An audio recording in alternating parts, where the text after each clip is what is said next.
Episode 6 grandmaster का जलवा, तुम भी चाहते हो। शोर शराबे वाली जगह में कुणाल ने आदित्य को ढूंढ निकाला। बेचारा आदित्य बिना शर्ट और एक जूता गायब, आंखें लाल, रात भर की नींद गायब लग रही थी। तुम कह रहे हो कि तुम इसके बाप हो? आदित्य को संभालने वाले अधिकारी ने कुणाल को शक की नजर से देखा। कुणाल ने गंभीरता से सिर हिलाया। कुणाल ने कहा, मुझे माफ कर दो, मेरे बेटे की सही से परवरिश नहीं हो पाए। तू क्या मुझे बेवकूफ समझता है?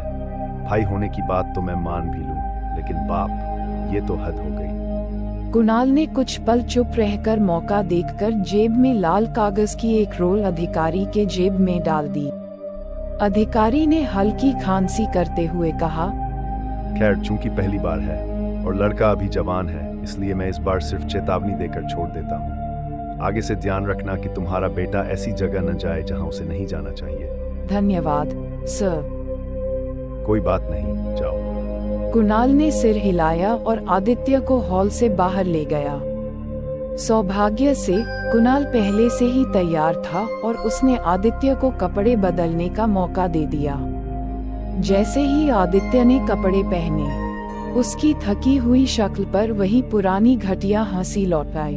तभी आदित्य ने मुस्कुराते हुए कहा, यार, तेरा बहुत बड़ा एहसान है। अगर तूने मेरे बाप का रोल न निभाया होता तो मैं तो गया था। ज्यादा मत बोल, मुझे ऐसा नालायक बेटा नहीं चाहिए। तुझे बचाने में 3000 सिक्के और 50 सिक्के टैक्सी किराए में खर्च हो गए। पैसे वापस कर, कोई दिक्कत नहीं। फोन की बैटरी खत्म हो गई है, घर पहुंचकर चार्ज करूंगा और फिर पैसे ट्रांसफर कर दूंगा। कुणाल ने सिर हिलाया। दोनों हॉल से बाहर निकलने लगे, लेकिन जैसे ही बाहर निकले, आदित्य एक अधेड़ उम्र के आदमी से टकरा गया, जिसे गार्ड पकड़े हुए थे। आदित्य ने कहा, माफ करना, जानबूझकर नहीं किया।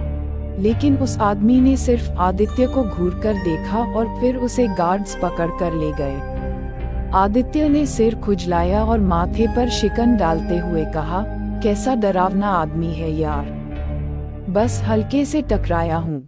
कुणाल ने उस आदमी को ध्यान से देखा। कुणाल का लेवल बढ़ने के बाद उसका देखने का नजरिया अब सामान्य लोगों से कहीं ज्यादा बढ़ गया था। उस आदमी के शरीर से एक अजीब सी तरंग निकली थी। हालांकि उसमें भी जीवन और खून की एनर्जी थी, लेकिन उसमें एक खून की प्यास और हत्या की भावना भी थी। उसने इसे बहुत अच्छे से छुपाया था और बस थोड़ा सा बाहर आने दिया। आसपास के लोगों ने इसे महसूस नहीं किया, लेकिन कुणाल ने इसे भांप लिया। लेकिन फिर भी कुणाल को पूरी तरह यकीन नहीं था कि वह तरंग क्या थी। तभी आदित्य ने मुस्कुराते हुए कहा, यार, क्या हुआ? तू उस आदमी को ऐसे क्यों देख रहा है? कुणाल ने कहा, कुछ नहीं, चल वापस चलते हैं, काम का टाइम हो गया है। दोनों ने टैक्सी ली और जल्दी से लाइब्रेरी वापस पहुंचे।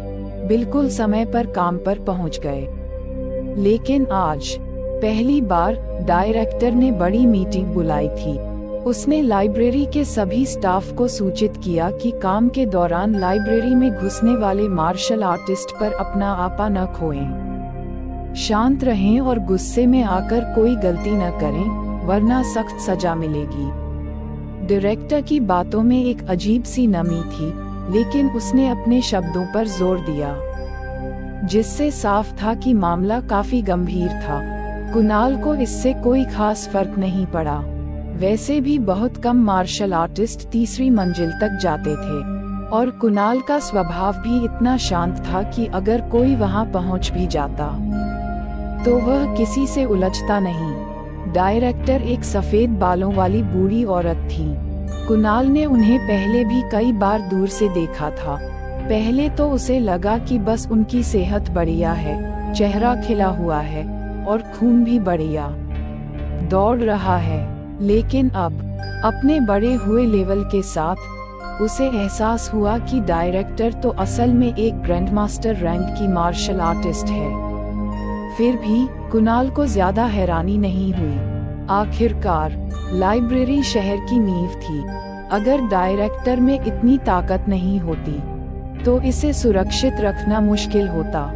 डायरेक्टर ने शायद उसकी नजरों को भांप लिया और थोड़ा सिर घुमाया।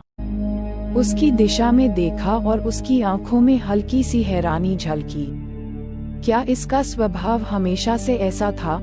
डायरेक्टर खुद से सोचने लगी। डायरेक्टर होने के नाते वह ये जानती थी कि लाइब्रेरी में कुणाल जैसा हैंडसम कर्मचारी है।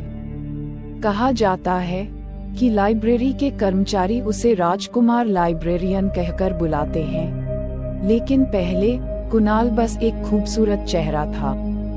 आज कुणाल का स्वभाव कुछ खास ही है। उन्होंने चुपके से 2-4 और नजरें मारी, पर कुछ भी संदिग्ध न पाकर फिर से मीटिंग में ध्यान दिया।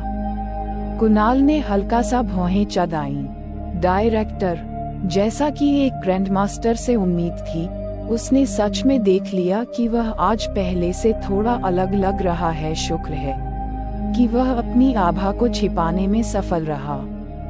डायरेक्टर ने पूरी तरह से खुद को छिपाया नहीं था, इसलिए उसकी रैंक कुणाल ने देख ली, लेकिन कुणाल ने अपनी आभा को इतनी अच्छी तरह छिपा लिया था कि डायरेक्टर कुछ समझ नहीं पाए।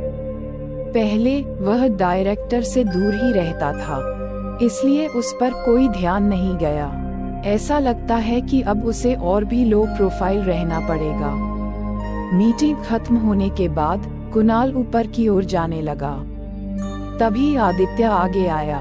उसने कुणाल के कंधे पर हाथ रखा और बोला, भाई, क्या तुझे पता है कि डायरेक्टर ने हमें अचानक से लो प्रोफाइल रहने को क्यों कहा? कुणाल ने सिर हिला दिया। आदित्य ने अपनी खुद की कहानियां बनाते हुए कहा, अभी अभी मिस वालिया से सुना कि हमारे शहर में एक नया ग्रैंडमास्टर आया है। उसने नदी किनारे तलवार से एक वार किया। यार, वार की लंबाई 2000 फीट से ज्यादा थी। अब तो कई जगहों पर इस पर बहस हो रही है। कुणाल की आंखें हल्के से फड़क गईं, लेकिन उसने अपनी भावनाओं को काबू में रखते हुए कहा, यह जरूरी नहीं है कि वह नया ग्रैंडमास्टर हो, है ना? शौर्य नगरी में पहले से ही कुछ ग्रैंडमास्टर हैं। हो सकता है कि उनमें से ही किसी ने ये किया हो। तभी आदित्य ने जल्दी से कहा, अरे, ये कैसे हो सकता है? जितने भी ग्रैंडमास्टर हैं, वे या तो सेना में होते हैं या किसी कंपनी के लिए काम कर रहे होते हैं, जहां वे स्टार बीस्ट से लड़ते हैं। शौर्य नगरी में सिर्फ 3 ग्रैंडमास्टर बचे हैं। एक तो हमारी डायरेक्टर आरोही मेहता, दूसरा शौर्य मार्शल आर्ट्स अकादमी के डायरेक्टर देवंश शर्मा, और तीसरा शौर्य नगरी का 100 में एक बार मिलने वाला जीनियस अर्जुन वर्मा। इन तीनों में से कोई भी तलवारबाज नहीं है, और ये तीनों भले ही ग्रैंडमास्टर हों, पर ऐसी तलवारबाजी नहीं कर सकते। तभी कुणाल ने कहा, ओह। फिर से आदित्य ने झट से कहा, बस इतना छोटा सा ही रिएक्शन। अरे भाई, क्या तुझे खुशी नहीं हो रहा कि हमारे शहर में एक नया ग्रैंडमास्टर आया है? क्या तुझे उससे मिलने का एक्साइटमेंट नहीं हो रहा? कुणाल ने झुंझलाते हुए कहा, ग्रैंडमास्टर मेरे लिए खाना तो नहीं लाएंगे। अगर तू मेरे पैसे लौटा दे तो मैं बहुत खुश हो जाऊंगा।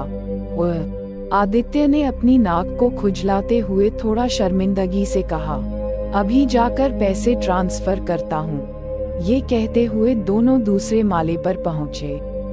आदित्य दौड़कर अपने मैनेजमेंट एरिया में चला गया, जबकि कुणाल तीसरी मंजिल की ओर बढ़ने लगा।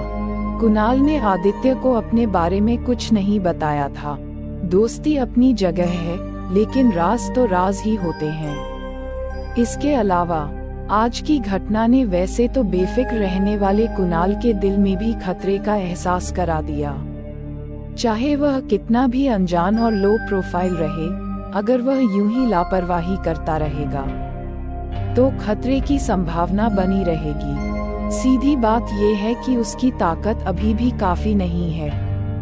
टोटल ग्रैंड मास्टर लेवल में 3 हिस्से होते हैं। पहले 3 हिस्से को कहा जाता है ग्रैंड मास्टर लेवल, दूसरे को ग्रेट ग्रैंड मास्टर लेवल और तीसरा और आखिरी दिव्य ग्रैंड मास्टर लेवल। इसलिए उसे और मेहनत करनी होगी। सबसे पहले उसे एक छोटा लक्ष्य तय करना होगा। 1 साल के भीतर वह ग्रैंड मास्टर लेवल के लास्ट स्टेज तक पहुंचेगा और एक दिव्य ग्रैंड मास्टर बनेगा।